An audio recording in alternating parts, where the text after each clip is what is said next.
All right, Woodsies, today we're going to be talking about starting your Pokemon business here in 2025, right after this.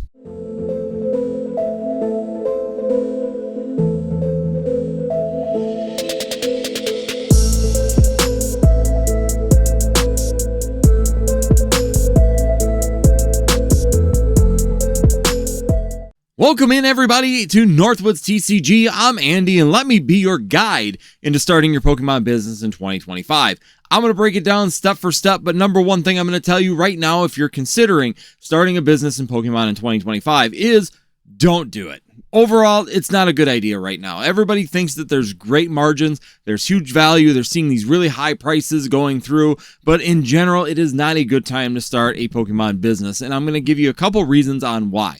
Number one, you are not going to get into a distributor looking at Pokemon products. You're going to have to get into a distributor using like Magic, Yu-Gi-Oh, or some other venue, and that's not even a guarantee. It's very difficult to get into a distributor at this point in time, and if you do manage to use Magic, if you have a brick and mortar, or if you use Yu-Gi-Oh, or One Piece, or some other avenue to get in to it to start your Pokemon business in 2025, you're going to have very limited access to Pokemon products just due to the fact of the demand that is currently on the market and the lack of print that's coming from the Pokemon TCG. The second reason that I'm going to give you is because if you do not get in with the distributor, you're going to be fighting the ground trying to get inventory to be able to sell from scalpers at Walmart, at Target, at Best Buy, at your LGSs. You're going to be trying to get in, you're going to be fighting with those, and it's really not going to give you that value. And number three, you're not going to be able to build an inventory at this point in time to be able to offer enough selection for people to really be interested in your online store. Online stores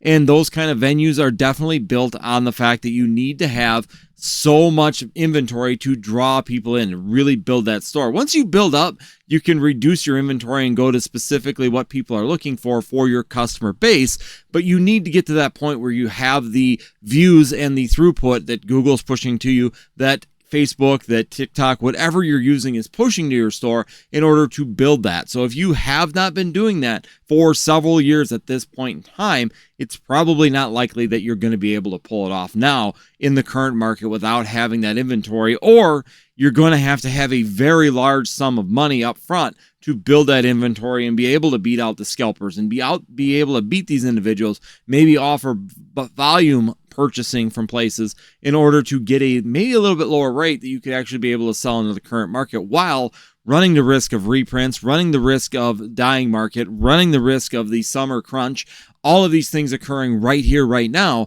that are going to cause that issue to really implode on itself if you're trying to start a business in 2025.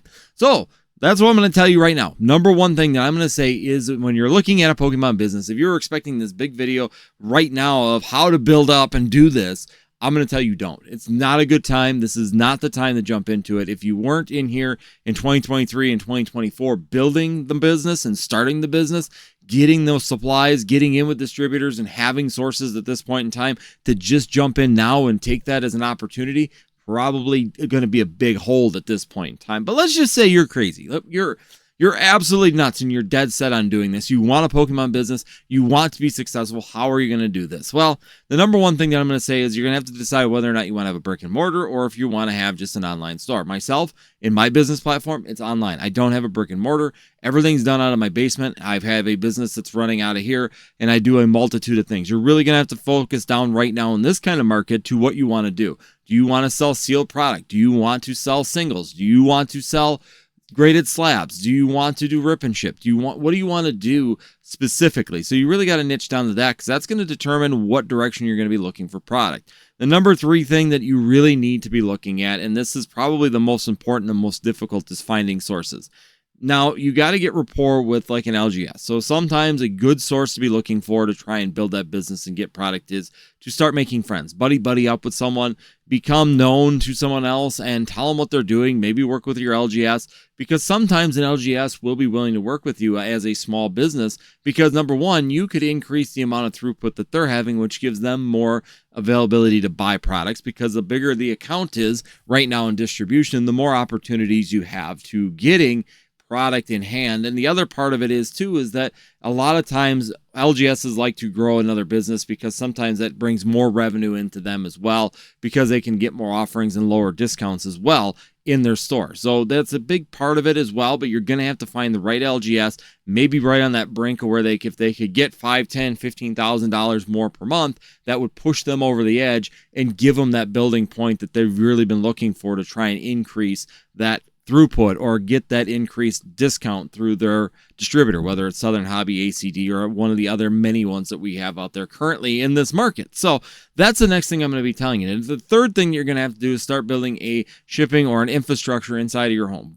Another thing to look at for shipping, the other thing you need to really be looking at is your shipping infrastructure. Now, this is a really difficult thing to get at first because there's such a multitude of sizes. You can look around me in this room right now and see all the varying sizes of products that we currently have available that you have to package and be efficient at packaging right now, because that's going to also be your bottom line. Finding a way to ship efficiently is critical when it comes down to your overall infrastructure. So my biggest recommendation is to try and find boxes that fit a multitude of products. And personally, I keep about 5 or 6 different box sizes around.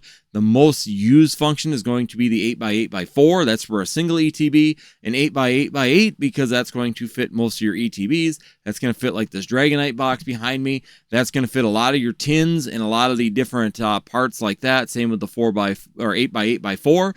Both of which are very multifunctional for a lot of products. That makes it very efficient to where you don't have to carry a ton of different boxes, but really have some opportunity. The other one that I carry a lot of is going to be the 9x13x2 box. That covers most of your actual V boxes, those collection boxes. Those kind of products fit very well into a 9x13x2.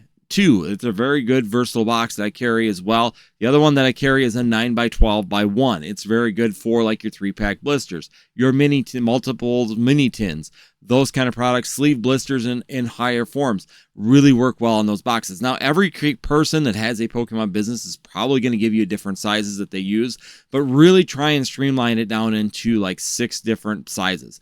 Of course, we do have the ones for the UPCs as well. As you can see just by the 2 behind me, between the Terrapogus and the Prismatic Evolutions one, there is a varying size on those as well for what actually fits. Or you get these random ones like this, which is going to be that Charizard EX Premium Super Collection. Another really oddball where we have to have a really goofy sized box and you can't really predict all the boxes. But a multitude of boxes just gets to be cluttersome, very inefficient when you're trying to figure out what size it is. Get it down to like 6, and then if you get a weird product such as that Charizard EX box, you'll have to adjust at that point in time. Definitely, as pre-releases are coming and as you find out information on that, definitely adjust and be ahead of it so that you can ship right away when stuff comes in. Also, the next thing that I'm going to be very, very important for you in a business at this point in time is going back to sourcing. You have to find sources of product, and you have to get volumes of product to be able to grow a business. Give people a reason to really come in and drive your business. You have to get people to look at your website. You have to get people to come to your shop. If your shelf is bare, people are not going to come there very often looking for product. But if you have a large multitude of product just covering your shelves, even if it's more expensive sometimes, it will draw people in and potentially continue to get sales. You have to find sources that are going to give you discounts as well. As a LGS or as an online store, a lot of times, even myself, I will go places and try and get stuff about 70% of market value. 60% if I can. 70% is pretty much the highest I will pay. The reason being is that last 40 to 30% is really going to cover my shipping materials, and it's going to cover my website's costs. It's going to cover my profit margins as well, so that I make money. If I'm not making money doing something, why spend time on it? It's the same thing you should have the mentality of. I hear too many people time and time again trying to build a business, just breaking even on the business, going, hey, I'm breaking even, I'm paying the bills, we're good to go. Yeah, but are you taking anything out for yourself? Are you able to go on that family vacation, go to a collect-a-con and pay for that to go? Are you able to maybe pay some things off in your personal life to be able to get that advantage on those things? if the answer is no and you're running a business, then you're wasting your time. You need to find a business that you're making money, making profit, and can say, hey, I'm actually putting money away. So either A, I can pay myself for the amount of work, or B, I can roll it back into the business and build more inventory. If inventory is king a lot of times when it comes down to these particular products, trying to build inventory now is going to be very difficult. So the sourcing for you is going to be extremely difficult if you're trying to build a Pokemon business in 2025. We're going to go and talk about the next big factor about this is, of course, marketing and branding. Building a market and a brand for your Pokemon business in 2025 is very important. You have to get something that's going to stand out from everybody else, whether it's discounted price because you have good sources, whether it's high amount of inventory when nobody else has it, that's still maybe not at the top, but maybe making a little bit more towards the top because you're holding more inventory. But you have to find that fine balance to be able to brand yourself. And you got to find some kind of niche, something that really is going to draw people into your business and grow your Pokemon business in 2025. You have to find something in your market that's going to work well. My friends that started a Pokemon business here just recently have done a complete Pokemon walls. Their whole thing is like walking into the anime of the Pokemon TCG, down to the carpet colors, to the walls, to some of the displays and things like that they have. That's a very big niche thing that if you're building an LGS could be something that will draw people to it. Online stores, you're fighting the algorithm, right? You're trying to find a large quantity of product is going to give you the best leg up at this point in time because all stores, including my own, are really fighting on keeping inventory rolling through the system right now. Trying to keep that inventory flowing has been very difficult due to the fact that we can't get much from our distributors, and some of us are getting lacked compared to the amount of demand that there is currently. So even if we list things a little bit higher, when we do have demand for this product, it still sells very quickly. So you're going to have to find something to brand your business. What that is going to be completely up to where you live and where you're at to be able to take advantage of those particular things in the current market. Last thing that I really need to stress with you is be sure that you're watching your income to debt ratios. Pay off your debts before you start a business. Make sure that you're starting off with a clean slate. Don't try and take lines of credits if you don't have to. Try and build up a cash reserve before starting a business, and make sure you have a large sum of cash to back yourself for a little bit of time. No matter what business you have, they always have the most chance of failing in the first 5 years. First 5 years of business is the most difficult. Once you start getting past that first five, you start getting notoriety, you start getting viewers, you start getting people that are loyal to you, and your branding starts to work. Once those things start to work after the first 5 years, you can maybe be a little bit more risky at maybe taking out some lines of capital to maybe bring in more inventory or expand or do that kind of work. But the first 5 years, try and remain as slimline as possible. Keep those debt loads low. Try and minimize using credit cards because credit cards are extremely high debt unless you pay them off month to month. You can use credit cards to leverage. I do that for like 3% off, but I pay it off the second that I get back to the shop because I don't want that credit card debt. I just want to get the cash back that some of them offer. Some offer cash back for eBay. Some of them offer cash back for Walmart. Some of them offer cash back for everything that you purchase. Just depends on the card company you're using and the benefits that that card company has. Use that to your advantage. An extra 3% on your profit margins at the end of the year on $100,000 is a large sum of money that can help you expand or get more inventory for your business or pay yourself out. So these are all things that are interesting things to keep in mind. And don't necessarily really overanalyze that, but take advantage of it if you can and if you know how. Don't put yourself in risk with the debt loads. Make sure you're building a business using very little debt. Use your business, work your business. There's a lot of people that say that I run a business, and there's a lot of people that say we work a business. I personally work my business. I push my business. I try and find a way to make my business work for me. I don't just run it. I don't just sit here in the shadows and hope that it continues to make me money. Be on top of it. Be smart. Take your time. Don't get yourself in heavy debt loads. Know that the newest sets coming out in the Pokemon TCG especially are probably going to get reprints at some point in time or could at any point in time. Anything in the Scarlet and Violet era is up for grabs still right now.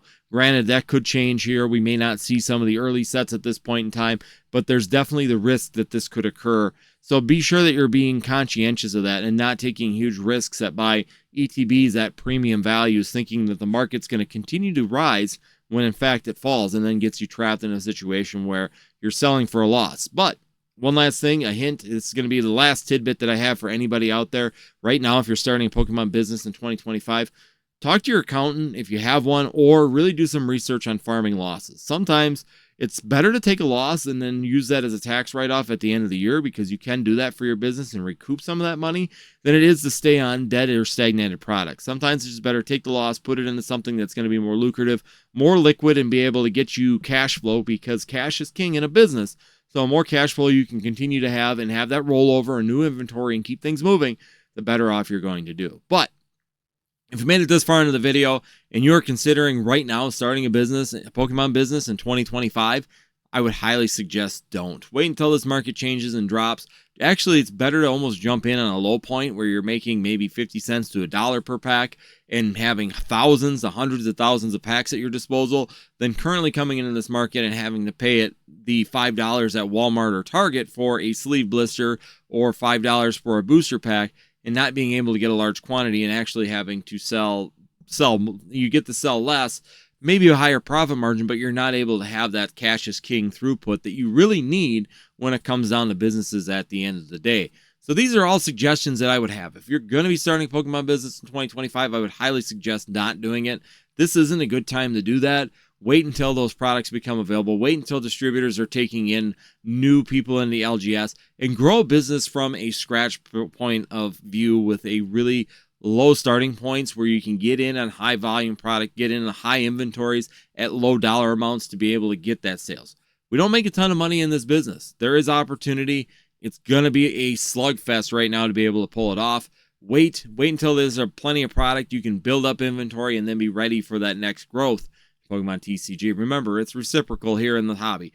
We go up, we go down. We go up, we go down. You can go on the down, start your business, and then drive up to the highs and really make some profit if you're able to build that inventory ahead of time, rather than spending a large dollar amount right now to get inventory and then potentially watch that inventory cost drop because the market is slipping or sliding or going into the summer crunch. Again, guys, thank you guys, everybody, for watching. Greatly appreciate it to everybody who's joined. Once again, make sure you guys join us on Friday and Sunday night, 9 p.m. Central Time, here for our Rip and Chips. Consider supporting the channel by joining the membership. A great way to support the channel is to do so. Plus, you get some deals at northwoodstcg.com. This month, we have some percentage off. It's free shipping some months. We vary here and there, but you're always getting a once-a-month discount from us here at northwoodstcg.com. And last but not least, if you just want to support the channel one time and have a really nice t-shirt to wear, check out the merch down below, where it's always nice in the Northwoods. You can go ahead and get your t-shirts and support the channel and have some fun that way as well, having a really cool t-shirt for your collection. Other than that, hopefully you guys have a fantastic rest of your week, and we hope to see you live here on Northwoods TCG.